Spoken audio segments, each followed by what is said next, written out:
আসসালামু আলাইকুম। হাসান খালেদ, সভাপতি, বাংলাদেশ তৃণমূল পার্টি, আপনাদের সাথে। দর্শক শ্রোতা, ইদানিং আমরা খুব বেশি একটা কথা শুনি, সেটা হলো যে আল্লাহ পাক আমাকে ক্ষমতা দিয়েছে প্রতিশোধ নেওয়ার, কিন্তু প্রতিশোধ নিয়ে কি হবে? এই কথাটা, যে প্রতিশোধ নিলে তো আমার ব্যথা কমবে না, এই কথাটা সব সময়ই আমাদের প্রধানমন্ত্রী বলে আসছেন। তো আল্লাহ পাক তাকে ক্ষমতা দিয়েছে, ভালো কথা, কিন্তু উনি যে শপথ নিয়েছেন, ওই শপথে কিন্তু প্রতিশোধ নেওয়াটাকে একটা বাধা হয়ে দাঁড়িয়েছে। ওই শপথ নেওয়ার কারণে তিনি আর কোনো প্রতিশোধ নিতে পারবেন না। কাজেই এই যে উনি যে এই কথাটা বলতেছেন, এই কথাটা বলার মধ্যেই একটা প্রতিশোধ স্পৃহা রয়ে গেছে, এবং উনি যে প্রতিশোধ নিচ্ছেন না, এটাও কিন্তু বলা যাবে না। কারণ আগের সরকার, আওয়ামী লীগ সরকারের সময় যে সমস্ত রাষ্ট্রের কর্মচারীরা সন্তুষ্টি নিয়ে কাজ করতে পারেন নাই, তাদেরকে চাকরি থেকে অব্যাহতি দেওয়া হয়েছিল, শাস্তিমূলক ব্যবস্থা নেওয়া হয়েছিল তাদের বিরুদ্ধে।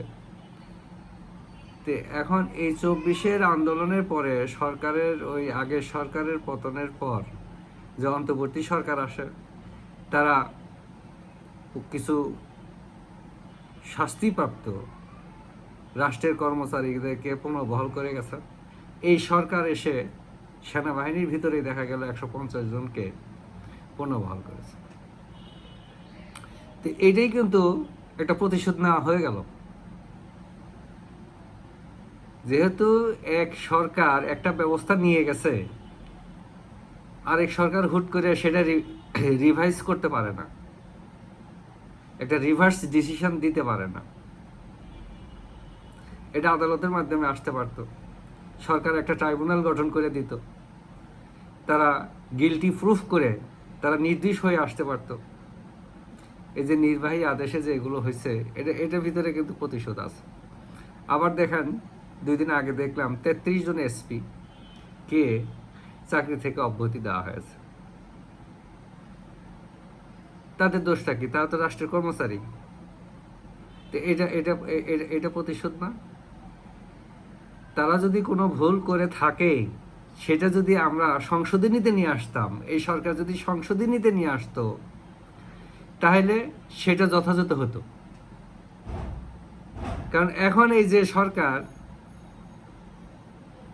এই ব্যবস্থাগুলো নিচ্ছে, পরে সরকার আসছে যদি আবার উল্টা ব্যবস্থা না, এবং এটা চলতেই থাকবে, আমাদের এটা চলতেই থাকবে, এটা আমাদের চলতেই থাকবে। তো এগুলোর প্রতি প্রতিহিংসা, প্রতিশোধ স্পৃহা থেকে যাচ্ছে, এবং সরকার প্রধান মুখে যেটাই বলেন না কেন, আমরা তো দেখতেই পাচ্ছি। আর প্রতিশোধ পরায়ণ হলে তখন কিন্তু শপথ ভঙ্গ হয়ে যায়, সেক্ষেত্রে আবার নতুন করে শপথ নেওয়ার প্রয়োজন পড়ে। কাজেই আমরা চাই সরকার যেভাবে শপথ নিয়েছেন সেইভাবে কাজগুলো করেন, সেভাবে কাজগুলো করেন, দেশটাকে আমরা সামনের দিকে এগিয়ে নিয়ে যাই, ন্যায় বিচার প্রতিষ্ঠা হোক। এক সরকারের সময় যদি কেউ অবিচারের শিকার হয়, পরে সরকার তো সেটাকে ব্যবস্থা নিতেই পারেন। তো সেটা হলো কি, তাকে তো একটা আইনি প্রক্রিয়ার মধ্যে আসতে হবে। এখন তো আমরা দেখতেছি সেটা আইনি প্রক্রিয়ার মধ্যে আসতেছে না, ইচ্ছে হলো নিয়ে নিলাম, ওই সরকার করছে, ঠিক আছে, ওগুলোই হবে না, আর এই সরকার করছে, এগুলোর বাদ দিয়ে দাও। এখন তো এটি চলছে। তৃণমূল পার্টি আশা করে সরকার যথাযথভাবে আইন মেনে সামনের দিকে এগিয়ে যাক। রাষ্ট্রের কর্মচারীরা, তাদের কোনো দোষ দেখি না, সরকার যেভাবে তাদেরকে কমান্ড করে তারা সেই কমান্ডটাই ফলো করে, তারা নির্দোষ, তাদের কিছু করার নেই। কারণ আমরা ওইভাবে গড়ে তুলতে পারিনি, আমরা প্রশাসনকে দলীয়করণ করে ফেলছি, এখন এই তো ইয়ারা ক্ষতিগ্রস্ত হবেই। এই সরকার কি তার দলের লোকজনকে প্রশাসনে বসাচ্ছে না? তা আগের জন বসালে সেটা দোষ কোথায়? এই জায়গা থেকে আমাদেরকে ফেরত আসতে হবে, আমাদের সুরক্ষা দিতে হবে, রাষ্ট্রের কর্মচারীদেরকে সুরক্ষা দিতে হবে। যে যেখানেই থাকি সুস্থ থাকি, নিরাপদ থাকি। ধন্যবাদ সবাইকে।